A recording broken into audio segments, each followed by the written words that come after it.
বাংলার বাড়ির দ্বিতীয় কিস্তির টাকা আপনি কবে পাবেন সেটি নিয়ে একটি অফিসিয়াল আপডেট উঠে আসলো। আপনারা অবশ্যই দেখবেন এবং শেষ পর্যন্ত দেখবেন, এবং সেই সঙ্গে সঙ্গে বাংলার বাড়ির এই 60,000 টাকা দ্বিতীয় কিস্তির টাকা কারা পাবে না, কাদের টাকা আটকে যাবে, আজকের ভিডিওতে আমি সম্পূর্ণ ক্লিয়ার করব। আপনারা যারা ভিডিওটা দেখছেন বেশি বেশি করে শেয়ার করে দিন, যাতে আমাদের রাজ্যের প্রত্যেক উপভোক্তা এই ভিডিওটা দেখতে পারে, মানে যারা এই বাংলার বাড়ি প্রকল্পের প্রথম কিস্তির টাকা পেয়েছে তারা যেন ভিডিওটা দেখতে পারে এবং উপকৃত হতে পারে। দেখুন, আজকে একটি সংবাদপত্রে নিউজ প্রকাশিত হয়েছে এবং অলরেডি দেখবেন আপনারা বিভিন্ন সংবাদপত্রে কিন্তু এবং বিভিন্ন নিউজ চ্যানেলে কিন্তু এই খবরটি প্রকাশিত হচ্ছে। আজকে আমাদের রাজ্যের মুখ্যমন্ত্রী শুভেন্দু অধিকারী তিনি নবান্ন থেকে অফিসিয়ালি 10 লক্ষ বাড়ির জন্য এই যে দ্বিতীয় কিস্তির টাকা 60,000 টাকা তিনি কিন্তু ছাড়বেন। মানে আপনারা যারা প্রথম কিস্তির টাকা পেয়ে কিছুটা বাড়ি তৈরি করতে পেরেছেন, সেকেন্ড কিস্তির টাকার জন্য অপেক্ষা করছেন, তো আপনাদের অপেক্ষার কিন্তু অবসান হবে আজকেই। আমাদের রাজ্যের মুখ্যমন্ত্রী শুভেন্দু অধিকারী আপনাদের আগেই বলেছিল যে যে সমস্ত জনকল্যাণমুখী প্রকল্প আগের সরকার করেছিল সেগুলো কিন্তু একটাও বন্ধ করবে না। এবারে কি হবে না, একটু ঝাড়াই বাছাই হবে বা যাচাই হবে বা ভেরিফিকেশন হবে, এবং সেই অনুযায়ী আগে সরকার 16 লক্ষ বাড়ি 16 লক্ষ বাড়িকে 16 লক্ষ বাড়ির জন্য প্রথম কিস্তির টাকা কিন্তু দিয়েছিল। 60,000 টাকা কিন্তু ভোটের আগে দিয়েছিল তৃণমূলের যখন সরকার ছিল। বিজেপির সরকার তৈরি হওয়ার পরে আমাদের রাজ্যের মুখ্যমন্ত্রী শুভেন্দু অধিকারী তিনি অর্ডার দিয়েছিলেন যে একদম প্রত্যেক গ্রামে গ্রামে গিয়ে ভেরিফিকেশন করা হোক, ভেরিফিকেশনের মাধ্যমে যারা অরিজিনালি পাওয়ার যোগ্য তাদের দেওয়া হবে, এবং যারা পাওয়ার যোগ্য নয় তাদেরকে ওই লিস্ট থেকে বাতিল করা হবে এবং তারা টাকা পাবে না। এবং কারা পাবে না সেই বিষয়টাও কিন্তু আরো আমি ক্লিয়ার করে দিচ্ছি।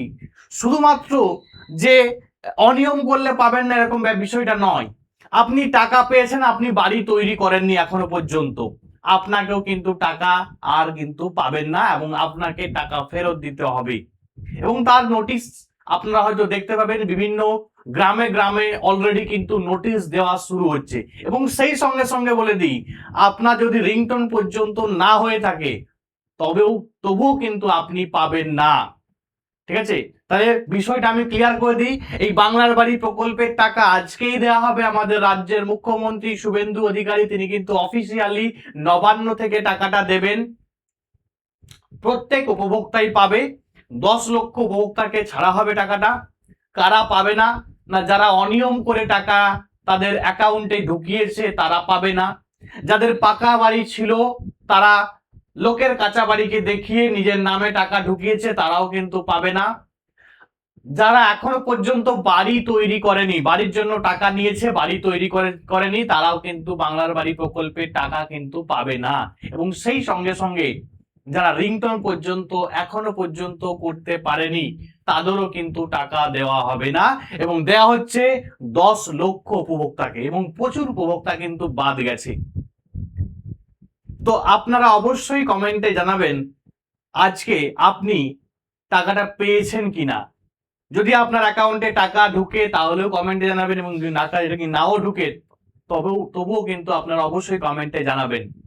দেখুন, এই যে সংবাদপত্রে নিউজটা আমি দেখলাম প্রকাশিত হয়েছে যে আগামীকাল থেকে, মানে আগামীকাল বলতে আজকের কথা বলছি, এটা কালকে রেডি হয়েছিল। কাল মানে এই মানে আজ থেকে কিন্তু এই সেকেন্ড কিস্তির টাকা অফিসিয়ালি ভাবে কিন্তু দেওয়া হবে। এবং এখনো পর্যন্ত যেটা বড় আপডেট আর কি, যে প্রায় 12,000 নাম কিন্তু বাদ গেছে। সরকারি যাচাই প্রক্রিয়ায় প্রায় 12,000 উপভোক্তার তালিকায় অসঙ্গতি ধরা পড়েছে বলে সূত্রের খবর। অভিযোগ, এদের মধ্যে অনেকেরই প্রকল্পের যোগ্য না হওয়া সত্ত্বেও প্রথম কিস্তির টাকা পেয়েছেন। তাহলে এক কথায় যদি আমরা বলতে চাই যে প্রথম কিস্তি পেয়েছিল প্রায় 16 লক্ষ উপভোক্তা, দ্বিতীয় কিস্তির টাকা পাচ্ছে প্রায় 10 লক্ষ উপভোক্তা। আচ্ছা, দ্বিতীয় কিস্তির পরিমাণটা কত না 60,000 টাকা দেওয়া হবে, এবং প্রায় 12,000 নামে অসঙ্গতি ধরা পড়েছে এবং লিন্টন পর্যন্ত যাদের হয়েছে, নির্মাণ হয়েছে, তারাই কিন্তু এই দ্বিতীয় কিস্তির টাকা পাবে। তো আজকের ভিডিওটা খুবই গুরুত্বপূর্ণ। আমাদের রাজ্যের কিছু দরিদ্র, কিছু দুস্থ মানুষের মুখে কিন্তু হাসি ফুটতে চলেছে এবং তারা এই ঝড়, বৃষ্টি, বন্যা, তাদের যে আশ্রয়, সেই আশ্রয়টা তারা তৈরি করে তারা কিন্তু শান্তিতে বসবাস করতে পারবে। তো ভিডিওটা বেশি বেশি করে শেয়ার করে দিন, যাতে আমাদের রাজ্যের প্রত্যেকটা মানুষ ভিডিওটা দেখতে পারে। আজকে এখান পর্যন্ত। Thanks for watching.